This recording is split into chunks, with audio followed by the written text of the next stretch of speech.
હે guys, good morning, જય શ્રી કૃષ્ણ, જય યોગેશ્વર, જય માતાજી. તો જો સવારના 9:15 વાગી ગયા છે અને આપણા બ્લોગની શરૂઆત પણ કરી દીધી છે. અને આજે તો છે ને માથું ધોયું ને તો બહુ આમ આળસ આવતી હતી, ઠંડુ પાણી લાગે કે નહીં એટલે. તો ચાલો આપણે કિચનમાં જઈએ. જો મિસ્ટર હાર્દિક જો ફાફડા લઈને બેઠા છે. ગુડ મોર્નિંગ હાર્દિક, જય શ્રી કૃષ્ણ. જય શ્રી કૃષ્ણ. ફાફડા પાર્ટી. ફાફડા. તો જો અહીંયા મસ્ત ફાફડા આવી ગયા છે આપણા ઘરે. મમ્મી ગુડ મોર્નિંગ, જય શ્રી કૃષ્ણ. ગુડ મોર્નિંગ, જય શ્રી કૃષ્ણ. તમે નાસ્તો કરી લીધો? હા, મેં તો ભાઈ 7 વાગે કરી લીધો. તો જો અમારે તો લેટ થઈ ગયો હે ને હાર્દિક આજ. હા, લેટ થઈ ગઈ. Enjoy Sunday. સન્ડે એન્જોય કરવાનો અને ફાફડા ખાવાના. સુરતીઓને શું જોઈએ? ફાફડા જલેબી. ફાફડા ને જલેબી. તો મમ્મી આજે છે ને વ્યુઅર્સને શ્લોક સંભળાવી દો. ચાલો. નષ્ટો મોહ સ્મૃતિ લબ્ધા ત્વત્પ્રસાદાન મયા ચ્યુત સ્થિતોસ્મિ ગત સંદેહ કરીસે વચનં તવ. સરસ. જો મમ્મી કેટલો મસ્ત શ્લોક સંભળાવ્યો. પ્રાશિવ શું કરતો હતો મમ્મી? ઈ પછી અત્યારે ક્યાંનો રમતો હતો, પછી સુઈ ગયો. બરાબર. જાગી ગયો તો ને 8 વાગે. હા, એ જાગી ગયો તો 8 વાગે. બહાર નતો રહેતો એટલે મેં લઈ હાલમ નાખી દો એટલે સુઈ ગયો એમ. ઠીક. તો જો પ્રાશિવ સુઈ ગયો છે અને અમે ફાફડા પાર્ટી કરી લઈએ. ચાલો તમે બધા જમવા, નાસ્તો કરવા, સોરી જમવા તો ન કે નાસ્તો કરવા. તો ચાલો પછી નાસ્તો કરીને પછી પપ્પાને તમને મળાવું. વાતાવરણ છે ને એકદમ આમ ધુમ્મસ જેવું છે. તમને કેમેરામાં દેખાય છે કે નહીં તો આઈડિયા નથી, પણ આમ જો એકદમ આમ ધુમ્મસ જેવું દૂર દેખાય છે. જો પ્રાશિવભાઈ જાગી ગયા છે. પ્રાશિવભાઈ જાગી ગયા છે.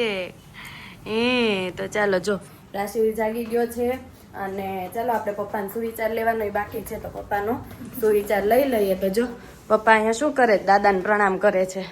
જો આ અમારા દાદા છે. પપ્પા ગુડ મોર્નિંગ, જય શ્રી કૃષ્ણ. ગુડ મોર્નિંગ, જય શ્રી કૃષ્ણ. तो आज का सुविचार बता दीजिए. આજનો સુવિચાર છે ટીકા કરવી બહુ જ સહેલી છે, हाँ પણ ટેકો આપવો બહુ જ અઘરો છે. हाँ, ये बात તમારી હાવ સાચી. લ્યો હા. તો જો પપ્પાએ મસ્ત સુવિચાર સંભળાવી દીધો છે કે ટીકા કરવી સહેલી છે.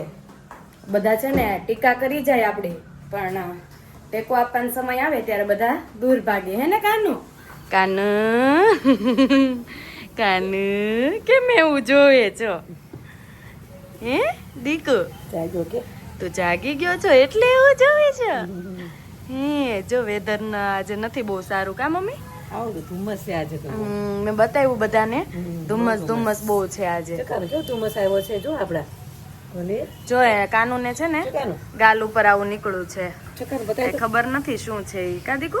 જો બધાને બતાય. જો આવું કઈક છે. હવે બેસી ગયું. પેલા બહુ મોટું હતું હે ને મમ્મી? એક મને લાગે ગરમીનો નીકળું લાગે. તી પેલા એક દિવસ એ પોટલી નીકળી ગઈ. પછી બેસી ગઈ હતી. હા, એના હાથે બેસી ગઈ હતી. હમ, 3 નીકળી છે આજે તો. કાનુ દવા પીધી એને લીધે હશે, ખબર નહીં હવે. ખબર નહીં હવે સાઈડ ઇફેક્ટ હોય કે. હે ને બચ્ચો? પ્રાશિવ ને આજે ક્યાં જવાનું છે? ટાટા. મામા ઘરે જવાનું દીકુ. એ દીકુ તો મામા ચાલો ઘરે. આપણે મળીએ ફરી. જો હાર્દિક રેડી થઈ ગયા છે. કઈ બાજુ પ્લાન છે જવાનો? બહાર જઈએ છીએ. બાર અમને લેતા જાઓ. તમને શું કામ છે? છોકરા હોય. વાંઢા પાર્ટી આરે. હમ. પણ તમે થોડા વાંઢા છો તો વાંઢા પાર્ટી આરે જવું હોય. બધા મિક્સ હોય. એમાં બધા હોય, પરણેલા ને વાંઢા ને બધા. કાંઈ નહીં, જાઓ જઈ આવો. લઈ જાય. જો કાનું નહીં જાય હો હાર્દિક પાસે. એ બહાર જાય છે ને તો આવ્યો છે પણ કાંઈ જાશે નહીં. જો વહી ગયો પાછો. રોજ દેખાય નહીં ને ઈ. સવારે ઈ જાગે ને પ્રાશિવ જાગે ત્યાં પપ્પા વહી જાય. હાલો બસ દીકરું. અંજો તો કેવો કરે છે. નહીં લઈ જાય દીકુ. પ્રાશિવ જો મમ્મા બોલે. ટાટા લઈ જાય. પપ્પા ટાટા લઈ જાય. ટાટા લઈ જાય ગાડી બેસાડીને જો. ટાટા. જો દાદા છે, દાદા ભાઈ જાય છે. હા, હમણાં જોજો દાદા આવશે ને એટલે દાદા પાસે તરત જશે. જોજો અહીંયા બાજુમાં જ બે ઉભા રહે ને પપ્પા અને દાદા, તો દાદા પાસે જશે હમણાં. બસ આવે તો એ બધે દાદા પાસે નથી જવું. હા જો જય શ્રી કૃષ્ણ. કાનો ટાટા. દાદા પાસે બહુ ખુશ થઈ જાય. ક્યાં જાય છે કાનો આટલો સજી ધજીને? મામા ઘરે કે હે દીક મામા ઘરે ભાઈ કે ભાણિયા નો લાવી એમ હું કોઈ નથી આવતો બાઈ પ્રાશિવ પપ્પા હંતાઈ જાય બહાર લેવા આવે ને તું એવું કરીશ હે પ્રાશિવ?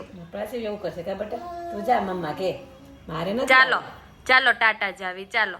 મામા ઘર કે દીવા બળે એટલે કે મામા ઘર કેટલે છે દીવા બળે એટલે એટલું જ આગળ નથી તાર મામા ઘર નહીં દેખો હે કાનો ચકાનું પ્રાશિવ આ આ આ અરે અરે અરે ખુશી છે બહુ જ તે મામાને ઘરે જવાની ખુશી છે આ હે જવાનું છે. બાય બાય ટાટા હાલો જય શ્રી કૃષ્ણ બાન જય શ્રી કૃષ્ણ જય શ્રી કૃષ્ણ બેટા જય શ્રી કૃષ્ણ કેજો ક્યાં જાવી છે આપણે? મામા હાઉસ. મામા હાઉસ.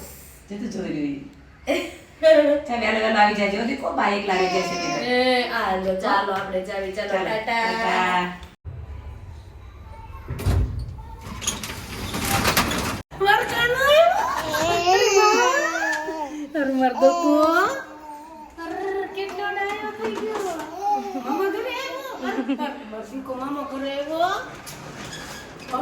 જો કાનું છે ને નાની બા પાસે આવી ગયો છો ને તું નાની બા ઘરે આવ્યો. નાની બા કહેતા હતા ને કે હવે આવ્યો ત્યારે કાનૂન લઈને આવજે. આપણે કાનૂન લઈને પગી ગયા. કાકાનું કાનું જાગી ગયો દીકો. કોના ઘરે આવ્યો? મામા ઘરે આવ્યો રાશિ તો મમ્મી તને ભજન આવડે છે કઈ? હા મને ભજન આવડે તો એક બે કડી ગાય બતાય ચાલ.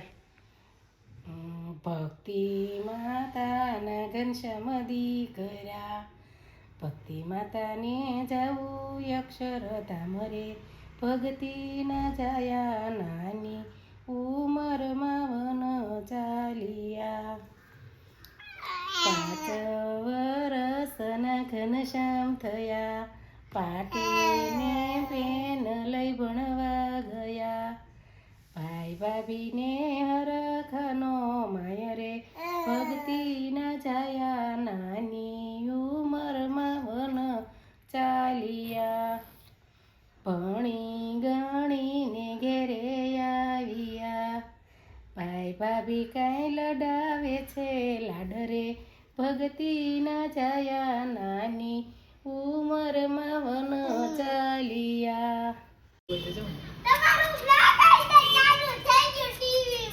મારું વ્લોગ ચાલુ થઈ ગયો. અલલ તું જોવે છો મારો વ્લોગ? ક્યારનો દીનો જોશો? તને ગમે છે? તમે અમારા ટીવીમાં આવો છો. હે જો અહીંયા જો રીશુ છે ને ટીવી ની અંદર જોવે છે ભગુફિયા ને તને મજા આવે છે જોવાની?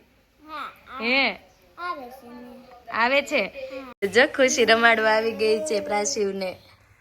ખુશી તને બહુ ગમે પ્રાશિવ? રોજ મમ્મી તને પૂછે ને ક્યારે આવવાનો છે? કેટલા વાર એમ કે કેટલા દિવસની પ્રાશિવ કોણ દીદી આવી લે. તો જો આપણે છે ને મમ્મી ઘરેથી ઘરે આવી ગયા. કાર્તિક હાર્દિક લેવા આવી ગયા હતા અને આવી ને તો જો હાર્દિક આવું લઈ આવ્યા 2 ના ચાર્જર ના કવર. અને મમ્મી છે ને એ મારા હાટું આવું લઈ આવ્યા. 2 મારા માટે કાંઈક નું કાંઈક લઈ આવ્યા કામ. એડોપ્ટર પણ લાવ્યો છું એમાં કવર લખ્યું છે. હા એડોપ્ટર આ નવું લાવ્યા. આ જૂનું એનું હતું અને અમે બંને છે ને આની અંદર વાયર એક્સચેન્જ કરીને કરતા તો અત્યારે આ નવું લઈ આવ્યા. અને 2 ના કવર લઈ આવ્યા હે ને? હા લઈ આવ્યો ને. હા લઈ આવ્યા ને. બીજું શું લાવ્યા? મને આ બોર બહુ ભાવે મમ્મી. તમને? મને ભાવે.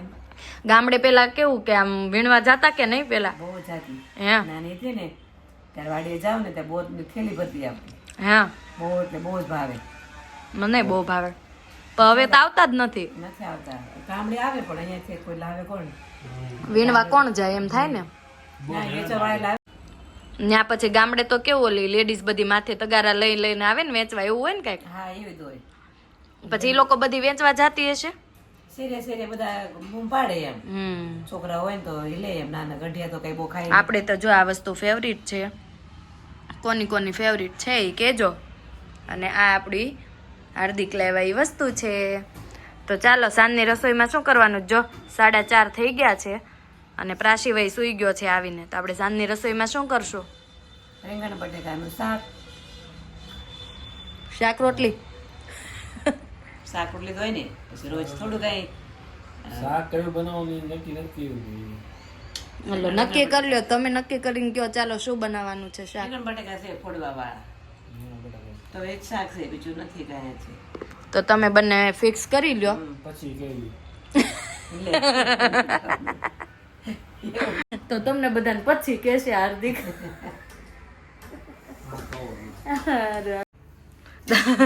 ચાલો તો જો મિસ્ટર હાર્દિક જમવા બેસી ગયા છે. જમવામાં છે ભરેલા રીંગણ બટાકાનું શાક, પાપડ, મૂળા, મરચા. તો મરચા તીખા નહીં લાગે હાર્દિક? ખાવું પડે. એવું છે. મમ્મી તમે શું લીધું છે? મેં રીંગણ, એકલું રીંગણ લીધું તમે? મને એટલું રીંગણ ભાવે. જો અહીંયા છાશનો બાટલો પડ્યો છે. શાકનો મસાલો પણ છે પાછો જો.